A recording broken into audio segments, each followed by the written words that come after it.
नमस्कार। आज मैं फिर आपके सामने अपराध की एक और घटना लेकर आया हूँ। आज के अपराध की घटना भी हालिया है, हाल फिलहाल की है। आज का प्रदेश वही अपना उत्तर प्रदेश और जिला है गोंडा, मशहूर जिला गोंडा। बिल्कुल आसपास की हाल की घटना हुआ कुछ यूं कि 17 दिसंबर 2025 को शहर के एक मशहूर वकील थे, दिवंगत हो गए जो, नाम था अशोक श्रीवास्तव। उनके एक आलीशान बंगले में, करीब 6000 स्क्वायर फीट में बने हुए बंगले में, उनके अकेले बेटे अभिषेक श्रीवास्तव के की मृत्यु की सूचना पर शहर के तमाम लोग उनके यहाँ आने लगे। पुलिस भीतर अपनी कार्रवाई कर रही थी। पुलिस को उनके एक भतीजे उद्धव श्रीवास्तव ने टेलीफोन करके सूचना दी कि अशोक श्रीवास्तव जी का इकलौता बेटा अभिषेक और उसकी बहन उसके साथ रहती थी। बहन ने ये बताया कि वो कमरे के भीतर शाम को गए थे, लेकिन बहुत आवाज़ लगाने पर भी, कुंडी खटखटाने पे भी वो अपने कमरे का दरवाज़ा नहीं खोल रहे हैं और कुछ अनहोनी की आशंका है। फौरन पुलिस आ गई। पुलिस ने सबके सामने दरवाज़ा तोड़ा। भीतर देखकर सभी लोग अचंभित हो गए। ये लड़का अभिषेक श्रीवास्तव, जो पेशे से इंजीनियर था, वो पंखे के हुक में, पंखे में अपने आप को उसने फंदे पर उसने अपने आप को लटका रखा था। अपने मुंह पे अपना ही कपड़ा उसने ठूंसा था, और ताकि शायद, जो समझ में आ रहा है, ऐसा होता नहीं सामान्य रूप से, फांसी के फंदे पर लटकने वाला इस बात की जरा सी भी कोशिश नहीं करता कि उसके उसकी आवाज़ कहीं बाहर न जाए। लेकिन अगर मुंह में उसने अपने कपड़ा ठूंस लिया था, उसका पर्पस सिर्फ यही रहा होगा कि घर में उसकी बहन आस्था रहती है, और कहीं ऐसा न हो कि उसके जो खुदकुशी कर रहा था, तो उसके खुदकुशी करने से कहीं वो आवाज़ न निकले और वो कहीं दौड़ कर आ न जाए। उसने अपने खुद का कपड़ा मुंह में ठूंस रखा था और दोनों पैर बांध रखे थे। हाथों से उसने अपना काम किया, अपने आप को रस्सी में, फंदे में बांधा। मतलब उसने अपनी तरफ से ये पूरा प्रयास किया कि उसके अपने बचने की कोई गुंजाइश न रह जाए।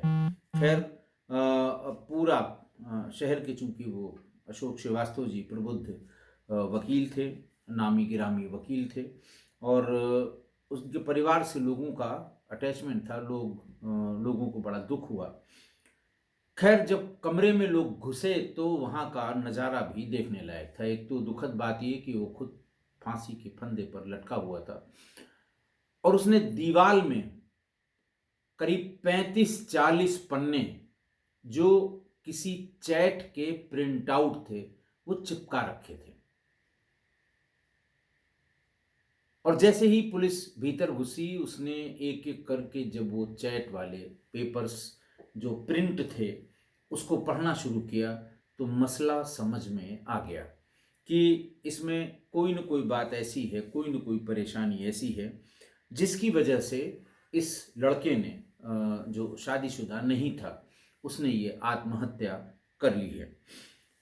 ये, और उसने उसमें सब एक एक एविडेंस, चैट और वीडियो के जो एविडेंस हो सकते हैं, एक पेन ड्राइव में उसने करके, उसी दिन शाम को वो बाजार से उसके प्रिंट आउट उसने निकलवाए थे, और वो चैट, वो जो पेन ड्राइव थी, वो उसने अपने चचेरे भाई को दे दी थी।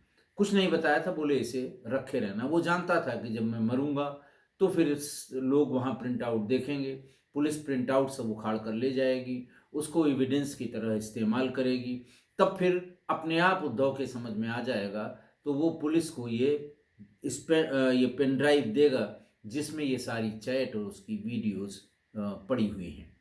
खैर, सारा आरोप उसके ठीक सामने रहने वाले एक दंपति, जिसमें अजीत सिंह पति का नाम था, जो बलरामपुर में ग्रामीण बैंक में काम करता था, और उनकी पत्नी थी सोनल। इन दोनों पर सारा आरोप और इन्हीं से संबंधित सारी चैट थी। प्राइमा फेसी ही जब पुलिस ने उस चैट को समझ लिया तो उसने उन दोनों को गिरफ्तार भी कर लिया। फिर पूरी बात जब कड़ी से कड़ी जोड़ी गई तो पूरी बात समझ में आ गई। अजीत के पास प्रॉपर्टी थी, उसके पिता बड़े वकील थे। गायत्रीपुरम में 5,000 स्क्वायर फीट से ज़्यादा में अभिषेक श्रीवास्तव, जिसकी उम्र 25 साल ही थी, उसका घर बना हुआ था। उसके पिता अशोक श्रीवास्तव गोंडा में सीनियर वकील थे। 7 साल पहले उनकी मौत हो गई थी। माँ का भी निधन हो चुका था। इनका पैतृक गांव मघई में था, मधई, वहां पर भी 25 बीघा से ज़्यादा जमीन थी। अशोक जी के निधन के बाद अभिषेक के नाम पर ये सारी जमीन 25 बीघा उसके नाम पर आ गई। गोंडा कचहरी के वकीलों और बार काउंसिल की तरफ से बीमा की रकम को मिलाकर 10 लाख रुपए अभिषेक को मिले थे। पिता का 25 लाख रुपए का फिक्स डिपॉजिट भी था और मां के बीमे की 10 लाख रुपए भी उसे ही मिले थे। अभिषेक JSW पेंट कंपनी का इंजीनियर था और उसे 45,000 रुपए प्रति माह की सैलरी मिलती थी। अभी वो वर्क फ्रॉम होम ही कर रहा था। घर में उसकी बहन, सगी बहन आस्था साथ में रहती थी।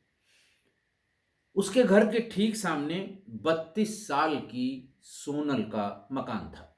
उसका पति अजीत सिंह बलरामपुर के तुलसीपुर शाखा में ग्रामीण बैंक में कैशियर था। जब सोनल का पति बैंक चला जाता था तो वो अक्सर बालकनी में आकर अभिषेक से बात किया करती थी। जनवरी 25 में ही ये बातचीत शुरू हुई और धीरे धीरे दोनों तरफ से बात हुई होगी, इसीलिए दोनों तरफ से ही ये जो प्यार का इजहार था वो शुरू हो गया और धीरे धीरे उन दोनों के संबंध हो गए। और संबंध होने के बाद जब इसकी भनक पति अजीत को लगी तो उसने सवाल जवाब किया होगा और तब उसने बहुत सफाई से पूरी बात मोड़ दी कि मैं तो सिर्फ इससे प्यार का नाटक इसलिए करती हूँ कि बहुत मालदार है, बहुत पैसा है, बड़ी प्रॉपर्टी है और थोड़ा सा इसको मैंने फंसा के रखा है और इसने इस बीच में काफ़ी पैसा और मेरी ज़रूरत का बहुत सा सामान भी मुझे दिया है। पति अजीत भी इस लालच में आ गए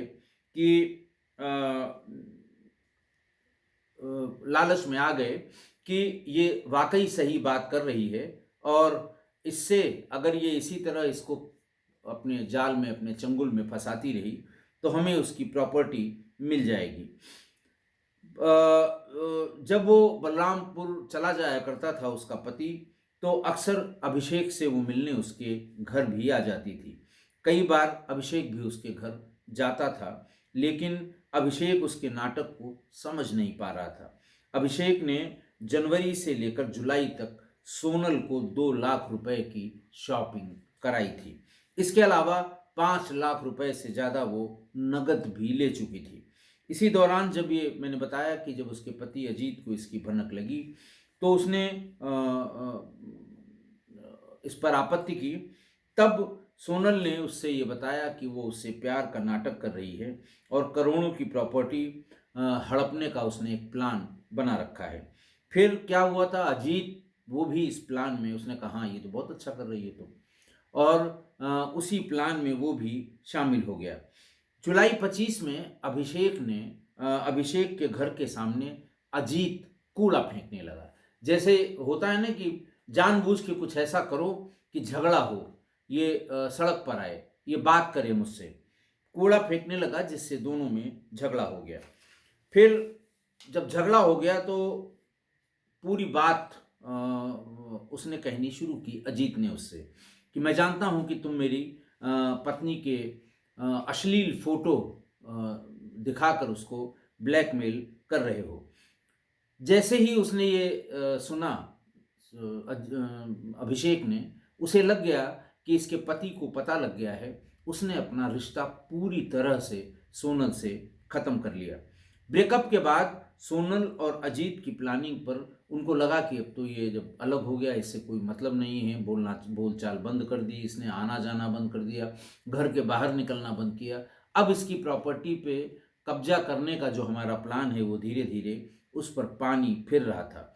फिर उसने सोनल ने उससे दोबारा बातचीत करने का प्रयास करना शुरू किया, मैसेज भी भेजने लगी और आते जाते वो कोशिश करती थी कि अभिषेक उससे बात करे, लेकिन अभिषेक ने कभी किसी मैसेज का जवाब भी नहीं दिया, न ही कोई रिस्पॉन्स दिया। जब काफ़ी प्रयास के बाद भी अभिषेक नहीं माना तो सोनल ने पति अजीत के साथ उसे डराने धमकाने के साथ ही साथ ब्लैकमेलिंग भी शुरू कर दी।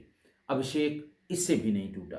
अभिषेक ने साफ कह दिया कि जो करना है कर लो, मैं दबाव में अब आने वाला नहीं हूँ, मुझे तुम लोगों की नीयत का पता लग गया है। इसके बाद पति पत्नी दोनों ने फिर साजिश रचनी शुरू कर दी और अभिषेक के खिलाफ 30 सितंबर 2025 को गोंडा की शहर कोतवाली में एक तहरीर दी कि अभिषेक ने मेरी पत्नी सोनल के अश्लील चित्र और वीडियो बना रखे हैं और इसको लेकर, इस चित्र को दिखाकर या बताकर वो उसे ब्लैकमेल करके शारीरिक शोषण करने की कोशिश कर रहा है। नगर कोतवाली में पुलिस ने ये मुकदमा उनका दर्ज कर लिया और इंजीनियर अभिषेक को ब्लैकमेलिंग के आरोप में गिरफ्तार करके जेल भेज दिया। तो इन पति पत्नी की जो साजिश थी वो उसमें सफल हो गई। 15 दिन तक वो जेल में रहा, गोंडा के मंडलीय कारागार में निरुद्ध रहा और उसके बाद 15 अक्टूबर को वो घर वापस आ गया, जमानत हो गई। जो तमाम शहर के वकील, बड़े वकील थे जो इस परिवार से वाकिफ़ थे, उन्होंने उसकी पैरवी की और 15 दिन में ही वो जमानत पर बाहर आ गया। बहन आस्था ने यह बताया कि जेल से छूटने के बाद अभिषेक पूरे षड्यंत्र को बर्दाश्त नहीं कर पा रहा था। वो अपनी बेइज्जती इतनी महसूस कर रहा था कि वो घर से बाहर नहीं निकलता था, लेकिन फिर भी घर के बाहर खड़े होकर अजीत और सोनल उस पर भद्दे भद्दे कमेंट किया करते थे, जिससे वो परेशान रहने लगा।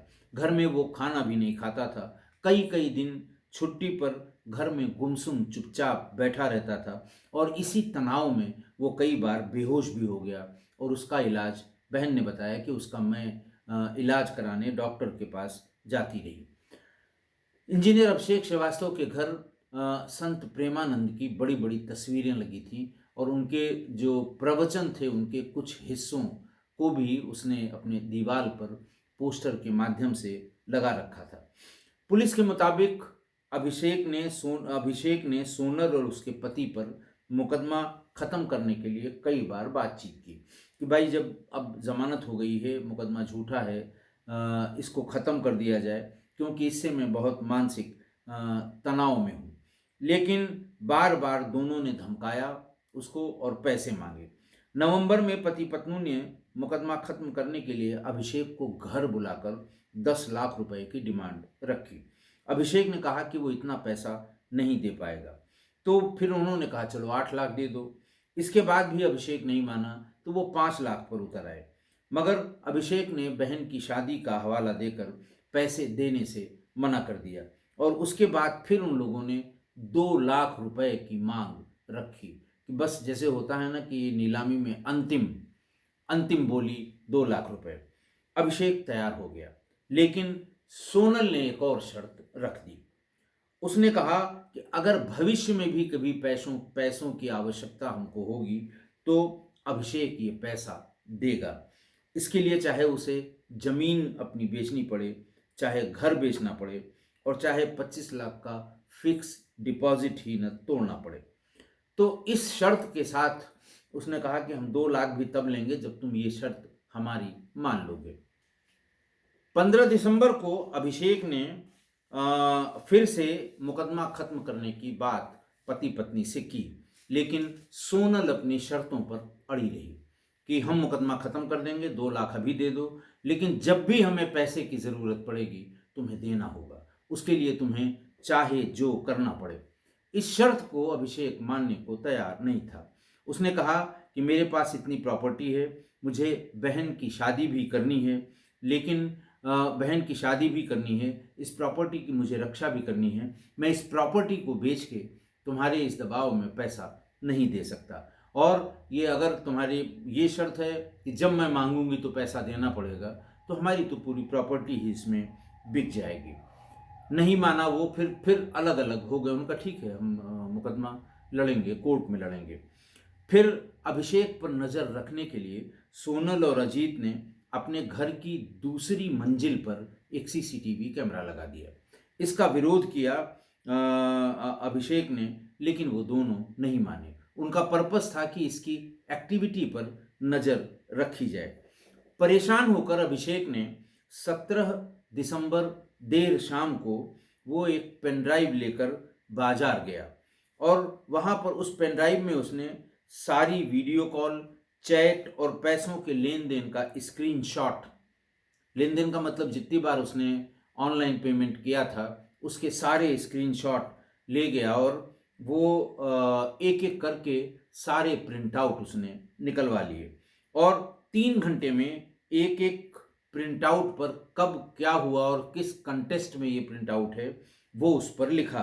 फिर उसे दीवार पर पिन से सभी जो स्क्रीनशॉट हैं, जो चैट के स्क्रीनशॉट हैं, वो सभी उसने दीवार पर चिपका दिए। वो अपने चाचा के पास गया और उद्धव के फादर के पास, सगे चाचा हैं उनके, उन्हें एक पेन ड्राइव दी। उस पेन ड्राइव में क्या था वो अभी तक परिजनों को पता नहीं था। पेन ड्राइव देने के बाद वो घर आया। बहन आस्था ने बताया कि भाई जब घर आया तो काफ़ी तनाव में था। मैंने खाना खाने को कहा, तब भी वो कुछ नहीं बोला। मुझसे रो रो कर कहा कि वो लोग मुझसे पैसे मांग रहे हैं, आगे भी पैसे देने की शर्त रख रहे हैं। तुम्हारी शादी के लिए मैंने पैसे रखे हैं, मैं इन लोगों को पैसे नहीं दूंगा। इस पर आस्था ने कहा कि आपको जो सही लगे वो करिए। और जैसे ही मैं उसके पास से गई, उसने कमरे में खुद को बंद कर लिया। थोड़ी देर बाद में मुझे लगा कि ये बहुत तनाव में है। बाहर आकर मैंने 20 मिनट या 25 मिनट बाद फिर कोशिश की कि वो पहले खाना खा ले तो हम लोग कुछ बात कर लें। कई बार आवाज़ लगाकर दरवाज़ा खोलने को कहा, लेकिन अभिषेक ने दरवाज़ा नहीं खोला। चचेरे भाई उद्धव श्रीवास्तव को आस्था ने फ़ोन पर पूरी बात बताई कि करीब आधे घंटे पहले वो बहुत तनाव में बाजार से लौट कर आए हैं और वो ये बात बता रहे थे कि वो लोग बार बार पैसे की बात कर रहे हैं और ये भी कह रहे हैं कि आगे भविष्य में भी हमको पैसा चाहिए जो उन्हें देना पड़ेगा। मैं अब क्या कहती, मैंने उनसे ये कहा कि जो आपको उचित लगे वो करिए। उसके बाद वो अपने कमरे में चले गए, दरवाज़ा भीतर से बंद कर लिया। खाना खाया नहीं था। मैं खाना खाने की गरज से उन्हें बार बार बुला रही हूँ, लेकिन भीतर से कोई आवाज़ नहीं आ रही है। खैर, फौरन उद्धव श्रीवास्तव ने पुलिस को खबर की। पुलिस को साथ लेकर उद्धव आए। जब पुलिस उनके घर में घुसी तो आसपास लोगों का कौतूहल बढ़ा, लोग भी इकट्ठा हुए। जैसे ही दरवाज़ा तोड़ा गया, मुश्किल से दरवाजे को तोड़ के जब पुलिस अंदर घुसी तो वो फांसी के फंदे पर लटका हुआ था। मुंह में कपड़ा ठूंसा हुआ था और दोनों पैर उसने बांध रखे थे। और जो स्क्रीनशॉट्स वहाँ चिपकाए गए थे उनसे प्राइमा फेसी 10 मिनट में लोग समझ गए कि जनवरी 25 से लेकर जुलाई 25 तक अभिषेक ने सोनल को 2 लाख रुपए की ऑनलाइन शॉपिंग कराई थी। करवा चौथ पर 5,000 रुपए की साड़ी दिलवाई थी। होली पर 8,000 रुपए की साड़ी दिलवाई थी। 6 महीने में 5 लाख से ज़्यादा नकद पैसा वो दे चुका था और अंतिम बार 4400 रुपये अभिषेक श्रीवास्तव ने सोनल सिंह को दिए थे। ये तब की बात है जब इन लोगों ने मुकदमा कायम करके उसे जेल भिजवा दिया और 15 दिन बाद वो जेल से छूट कर आया। बहरहाल दोनों पति पत्नी गिरफ्तार हुए हैं और उन्हें पुलिस ने जेल भेजा है। आज की घटना, अपने से 7 साल बड़ी शादीशुदा महिला से प्यार करना अभिषेक को बहुत भारी पड़ गया। जिसे वो प्यार समझ रहा था कि भाई जब इसका पति चला जाता है, ये बालकनी में आता है और फिर ये बार बार बातचीत करती है, तरह तरह की बात करती है, तो उसे वो ये समझा, जो उसने समझा कि ये शायद उसे प्यार हो गया है। दरअसल वो उसका शुद्ध नाटक था। महिला नाटक इसलिए कर रही थी क्योंकि महिला की निगाह अभिषेक की करोड़ों की प्रॉपर्टी पर थी। माँ बाप का उसके देहांत हो चुका था और एक बहन थी जिसकी शादी भी अभिषेक को ही करनी थी। जब पति को पत्नी और अभिषेक के रिश्तों का पता लगा, वो 32 साल की थी, अभिषेक 25 साल का था। जब उसे भनक लगी तो उसने पत्नी से सारी बातें पूछने की कोशिश की, लेकिन इसी बीच में पत्नी ने इस बात को ऐसा घुमाया कि पति के मन में भी लालच आ गया। देखिए, ये हो सकता है कि सोनल और अभिषेक के बीच में कुछ जरूर प्रेम संबंध रहा हो। सोनल के मन में अभिषेक के प्रति हो सकता है सॉफ्ट कार्नर रहा हो और प्यार भी रहा हो। पर जब सोनल की चोरी पकड़ी गई और पति ने सवाल जवाब करना शुरू किया तो सोनल ने फौरन आपदा में अवसर तलाश लिया और पति को बताया कि वो सिर्फ ड्रामा कर रही है। अभिषेक मालदार लड़का है और वो प्यार का नाटक करके उसने उससे तमाम सामान और पैसे भी अब तक ले लिए हैं और अगर अपने पति से कहा कि अगर तुम साथ दो तो इसकी पूरी करोड़ों की प्रॉपर्टी हमारे हाथ आ सकती है। अब ये बिल्कुल मेरे चंगुल में है। जब अभिषेक को ये लगा कि अब ये पति पत्नी मिलके ऐसा कर रहे हैं, यानी हमारे और सोनल के बीच के संबंधों का पूरा पता अजीत को भी लग गया है और अब वो दोनों मिलके परेशान कर रहे हैं, फौरन उसने उनसे दूरी बना ली। और जब दूरी बना ली तो फिर दोनों ने मिलकर उसे परेशान करना शुरू कर दिया। एफआईआर कराई गई, जेल भिजवाया। 15 दिन वो जेल में रहा और जब जेल से लौटा तो उसने अपने सारे संबंध, बातचीत के भी सारे संबंध उनसे तोड़ लिए। तब दोनों ने उससे पैसे वसूलने के तमाम नए नए तरीके निकाले। परेशान होकर अभिषेक ने सारे एविडेंस इकट्ठा किए, सारे उसके जो चैट थी उसकी प्रिंट आउट निकलवा कर कमरे की दीवारों पर चिपका दिया। पूरे कमरे की दीवारों पर चिपका हुआ था कि ऐसा न हो कहीं रख दें और पुलिस की नज़र न पड़े या पुलिस उसको हटा ले, लोगों की जानकारी में ना आ पाए। इसलिए उसने पूरे कमरे में वो चिपका दिया था और उसके बाद फिर वो फांसी के फंदे पर झूल गया था। वो मानसिक रूप से इतना परेशान हो गया और बेइज्जती और लोगों के तानों से इतना आहत हो गया कि वो भूल गया कि उसे बहन की शादी भी करनी है और उसकी शादी की जिम्मेदारी सिर्फ उसी की है और अभिषेक को ही उसकी शादी करनी थी। ये पूरा तमाम मोहल्ला, समाज और परिवार के लोग जानते थे। अब देखिए, दंपत्ति की भी लालच की सारी सीमाएं, उन लोगों ने, दंपत्ति ने सारी सीमाएं लांघ दी और इसीलिए शायद उनकी जो लालच थी, शायद उसीलिए वो ऐसा फंसे और अभिषेक ने इतने सारे एविडेंस, वो भी इलेक्ट्रॉनिक एविडेंस, पुलिस को प्राइमा फेसी अपने मौत के समय ही उसने उपलब्ध करा दिए कि इसमें सज़ा जरूर होगी क्योंकि सारे एविडेंस इलेक्ट्रॉनिक एविडेंस हैं। भले कम साल की सज़ा हो लेकिन सज़ा होगी। पति की नौकरी गई और पत्नी की इज्जत, जो कुछ भी पैसा इन्होंने रखा होगा या अभिषेक से लिया होगा, वो सब कोर्ट कचहरी में ख़त्म हो जाएगा। देखिए, ऐसे लोगों पे, मतलब बुढ़ापे के इश्क, बुढ़ापे में जिस बुढ़ापे का क्या कह लें कि किसी बुजुर्ग महिला से या किसी ज़्यादा उम्र की महिला से जो इश्क है, उस पर गालिब कहते हैं कि आह को चाहिए एक उम्र असर होने तक, कौन जीता है तेरी जुल्फ के सर होने तक।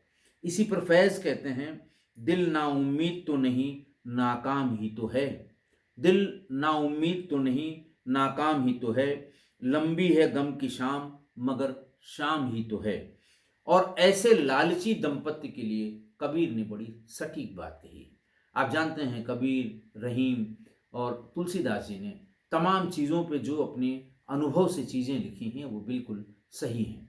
ऐसी लालच के लिए, ऐसी लालची दंपत्ति के लिए वो लिखते हैं कि मक्खी गुड़ में गड़ी रहे, मतलब गुड़ की मिठास को पाने के लिए वो उसमें धंसती चली गई और पाख रियो लपटाए, मतलब पंख रहो लिपटाए, कि वो पंखों के सहारे भी चिपकी कि ताकि और भीतर जा सके।